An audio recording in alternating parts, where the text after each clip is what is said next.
अवधूत चिंतन श्री गुरुदेव दत्त श्री स्वामी समर्थ. तुम्हा सर्वांचं माझ्या चॅनलमध्ये खूप खूप स्वागत करते आणि आजच्या नवीन व्हिडिओला सुरुवात करते. सध्या बघा नवरात्रीचा उत्सव सुरू आहे, त्यामुळे सगळीकडे अगदी आनंदाचं मंगलमय वातावरण असणार आहे. नवरात्रीच्या पहिल्या दिवशी अनेक जणांनी आपापल्या घरामध्ये घटस्थापना केलेली असेल.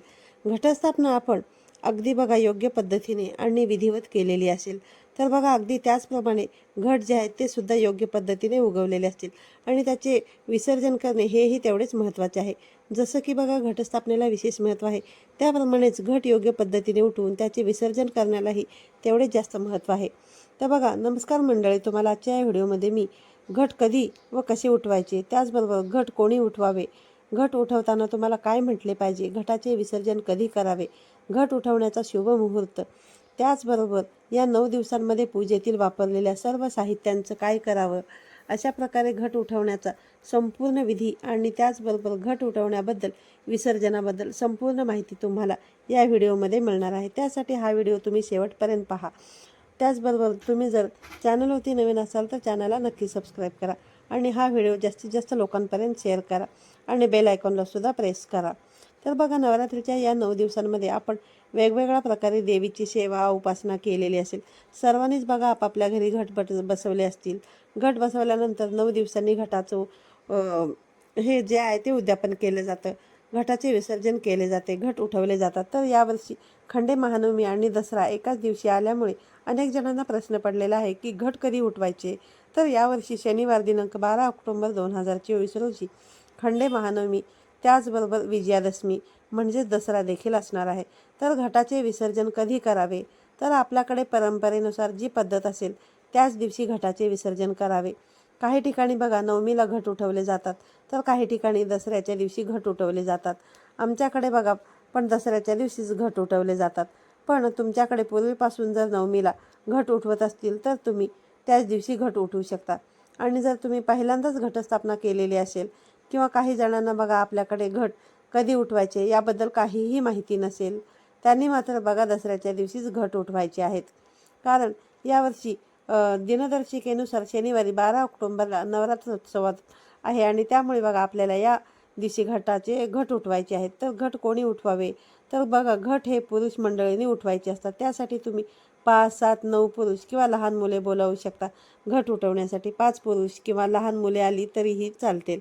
तर बघा आपण या दिवशी घट उठवणार आहोत. त्या दिवशी बघा सकाळी लवकर उठावे, स्वच्छ स्नान करून स्वच्छ कपडे परिधान करावे, आपली जी नित्यकर्मे आहेत, नेहमीची देवपूजा आहे ती उरकून घ्यावी. आपल्याला याच दिवशी देवपूजा करायची असते. कारण बघा आपण 9 दिवस देवांना स्नान घातलेले नसतात, कारण देवघटी बसलेले असतात. त्यामुळे आपण देवांना स्वच्छ स्नान घालून त्यांची स्थापना नवीन वस्त्रांवरती करायची असते. आणि बघा घट उठवण्यापूर्वी आपल्याला देवीची आणि घटाची पण पूजा करून घ्यायची असते. स्वतःला आणि देवीला देखील हळदी कुंकू लावून घ्यायचं आहे.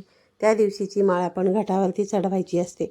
धूप दीप ओवाळायचं. त्यानंतर बघा देवीचा आपल्याला मंत्र म्हणायचा आहे. तुम्ही साधा सोपा सर्व मंगल मांगल्ये शिवे सर्वार्थ साधिके शरण्ये त्र्यंबके गौरी नारायणी नमस्तुते किंवा मग या देवी सर्व भूतेषु शक्ती रूपेण संस्थिता नमस्तस्ते नमस्तस्ते नमस्तस्ते नमो नमः. किंवा मग तुम्ही नवार्ण मंत्र देखील म्हणू शकता. ओम ऐं ह्रीं क्लीं चामुंडाय विचे हा मंत्र देखील तुम्ही म्हणू शकता. तर बघा हे मंत्र बघा देवीचे खूप प्रभावशाली मंत्र असतात. त्यामुळे तुम्ही अगदी साधे सोपे मंत्र म्हणून देवीची आरती करायची आहे. अगोदर गणपती बाप्पांची आरती करायची आहे. त्यानंतर दुर्गे दुर्घटभारी देवीची आरती करायची आहे. त्यानंतर बघा तुम्ही सर्व पूजा करून घेतल्यानंतर आपल्याला या दिवशी महानैवेद्यसुद्धा दाखवायचा असतो. काही जण बघा गोडाधोडाचा नैवेद्य दाखवतात, तर बऱ्याच ठिकाणी पुरणपोळीचा नैवेद्य बनवतात. आमच्या इकडे पुरणपोळीचा नैवेद्य दाखवला जातो. काही जण बघा पुरणपोळीचा नैवेद्य दाखवायच्या अगोदर थोडासा दही भाताचा नैवेद्य दाखवून पण घटामध्ये थोडासा दही भातसुद्धा टाकत असतात.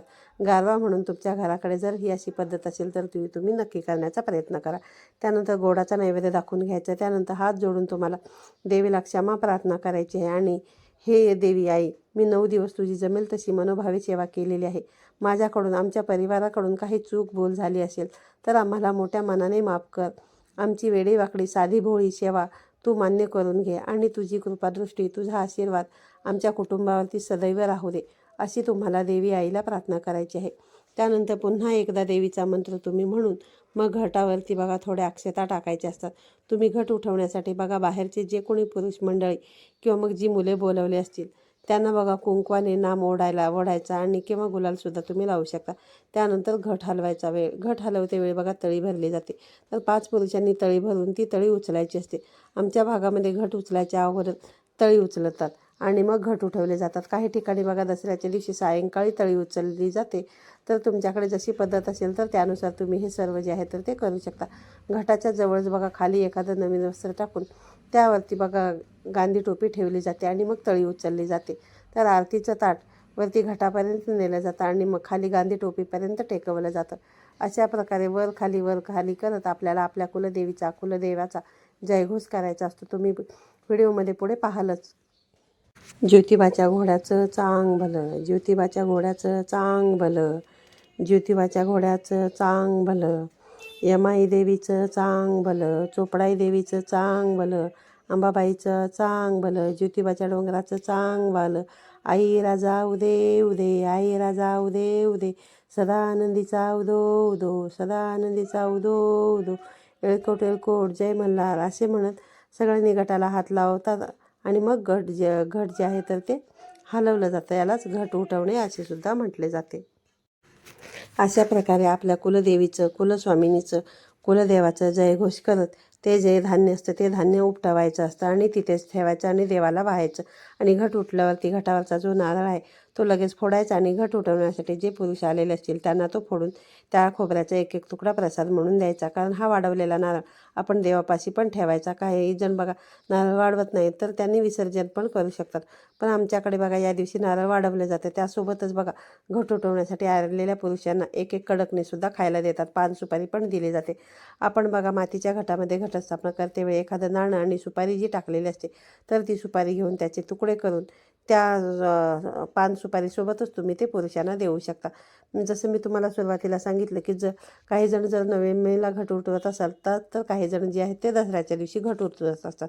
तर त्याचा शुभ मुहूर्त सांगायचा तर यावर्षी बघा नवमी आणि दसरा एकाच दिवशी असल्यामुळे या दिवशी दशमी तिथी सकाळी 10:58 सुरू होते आणि 13 तारखेला ही दशमी तिथी सकाळी 9:08 संपते. त्यामुळे जे लोक दसऱ्याला घट उठवणार आहेत त्यांनी सकाळी बघा 10:58 त्यानंतर म्हणजे सकाळी 11 नंतर घट उठवायचे आहेत. अजून एकदा बघा तुम्हाला पुन्हा सांगते, जे लोक दसऱ्याला घट उठवतात त्यांनी शनिवारी 12 तारखेला सकाळी 11 नंतर घट उठवायचे आहेत. आणि त्याच दिवशी दुपारी अजून एक सगळ्यात चांगला जो मुहूर्त आहे विजय मुहूर्त तो दुपारी 2:22 ते दुपारी 3:09 असणार आहे. हा अतिशय चांगला आणि शुभ मुहूर्त आहे.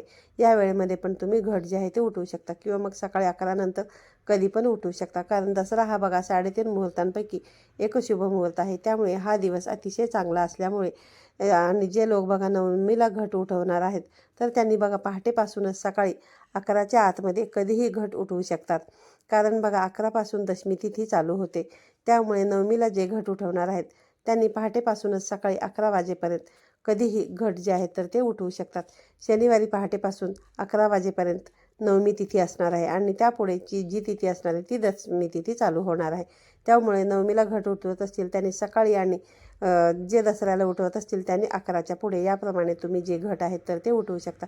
काही कारणास्तव बघा जर तुमची वेळ मागे पुढे झाली तरीही काही फरक पडत नाही. दसरा हा बघा 3.5 मुहूर्तांपैकी एक अतिशय महत्त्वाचा आणि चांगला शुभ मुहूर्त मानला जातो. त्यामुळे सर्वात शुभ दिवस आहे. तर या वेळेमध्ये तुम्ही कधीही घट जे आहे तर ते उठवू शकता.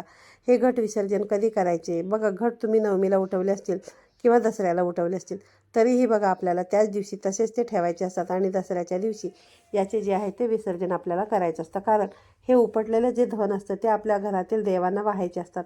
दसऱ्याच्या दिवशी काही जण बघा कानाच्या मागे लावत असतात. तसेच पुरुष मंडळी दसऱ्याच्या दिवशी हे धन जे आहे ते आपल्या गांधी टोपीमध्ये लावून दसऱ्याच्या दिवशी सोने लुटायला जात असतात.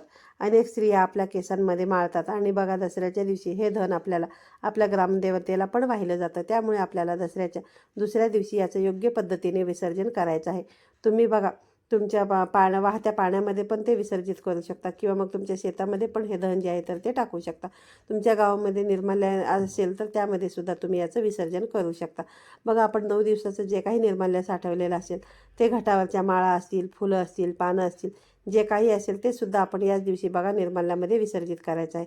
तर अशा प्रकारे आजच्या व्हिडिओमध्ये मी तुम्हाला घट उठवण्याबद्दल संपूर्ण माहिती दिलेली आहे. व्हिडिओ कसा वाटला हे तुम्ही कमेंट करून नक्की सांगा.